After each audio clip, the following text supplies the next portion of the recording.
Chers téléspectateurs, je vous salue dans le précieux nom de notre Seigneur et Sauveur Jésus-Christ. Je suis la révérende Eumu Tekle Manga, membre de Chamba Maiden depuis 2008. Et depuis janvier 2015 à janvier 2017, j'ai été la première présidente de Chamba Maiden. Sur le plan social, je suis également attachée de direction en fin d'activité. Sur la vision de Chamba Maiden, qui est d'équiper les femmes, susciter des femmes, les bâtir, les enseigner, les éduquer, afin de pouvoir influencer non seulement la famille, la société et l'environnement dans lequel elles puissent se trouver.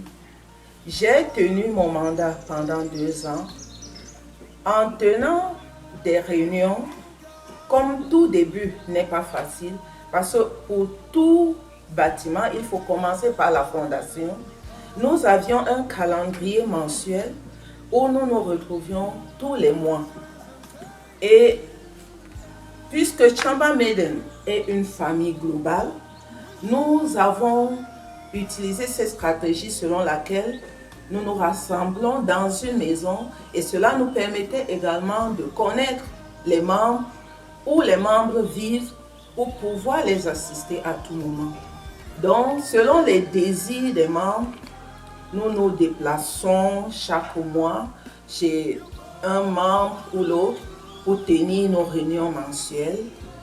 Et avec le temps, chemin faisant, en tant que présidente, je m'étais rendu compte que certains membres ne pouvaient pas accueillir la réunion, l'association dans leur domicile. Et puis, il faut toujours payer un prix. Donc, j'ai dû accueillir la réunion chez moi tous les mois. Donc, je recevais le groupe, on tenait nos réunions. Et parallèlement, nous avions eu à organiser des programmes, pas seulement pour les femmes. Nous avons eu des programmes tels que la nuit avec Boaz. Et là, c'était des programmes spéciaux. Puisque ayant observé que la plupart des femmes ne sont pas équipées, que ce soit dans les foyers, ni dans la société. Il fallait éduquer les femmes dans leur comportement, leur façon d'être, afin qu'elles soient positives. Donner des idées aux femmes, afin qu'elles puissent créer des entreprises elles-mêmes, qu'elles sachent se battre, ne pas seulement attendre. Donc, les femmes ont été enseignées durant nos programmes, nos séminaires de formation. On enseignait aux femmes comment dresser la table. Une table pour que les gens puissent manger aisément. Comment dresser un lit pour qu'on puisse se coucher et être à l'aise.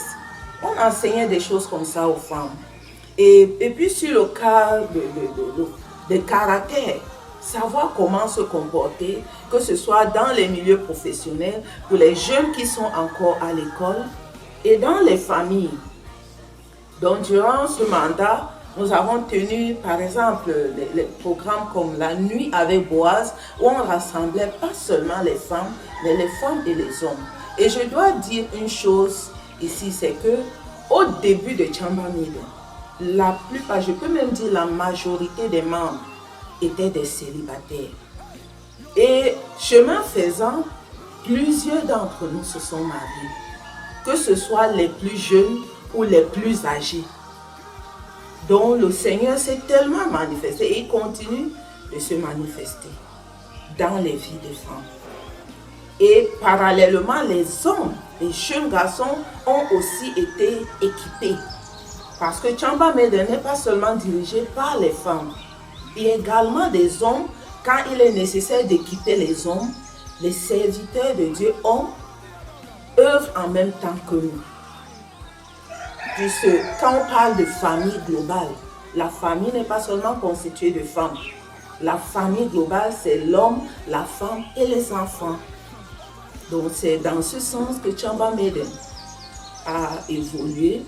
Et au terme de mon mandat, je crois que la fondation qui a été passée à la prochaine présidente lui a permis de continuer dans la même lancée.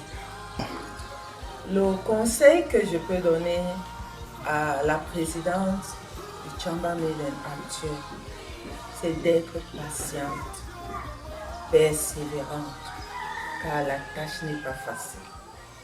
Je vous remercie.